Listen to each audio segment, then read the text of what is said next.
Micheál Martin obviously is not at that summit personally in Kiev, but he did speak remotely to it, where he did once again highlight the fact that Russia hasn't actually achieved the stated aims of what it terms its strategic military operations kicked off, as you said, 3 years ago today. Micheál Martin, of course, has to tread something of a fine line because Ireland remains militarily neutral and is not offering any kind of lethal assistance to the Ukrainian population and to the Ukrainian military.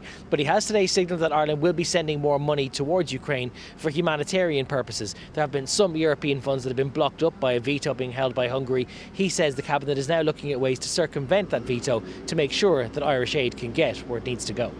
Cabinet last week did decide to explore mechanisms to circumvent what we call the European Peace Facility, which has been paralysed by Hungary. At the moment they've opposed the release of funds through that mechanism, and Ireland had made substantial commitments through that, so we're looking at alternative ways of getting that assistance and support to Ukraine financially. Europe is also looking at other financial mechanisms that Ireland would be a part of as a contributor to the EU budget.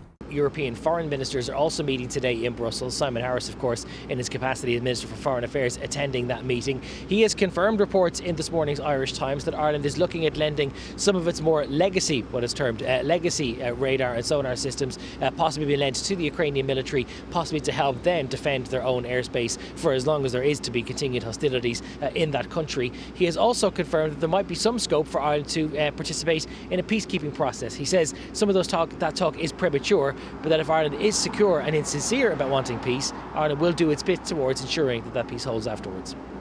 I mean, we hear a lot of talk about peace while a brutal aggressor is continuing to attack Ukraine, and today we mark the 3rd anniversary of that brutal invasion.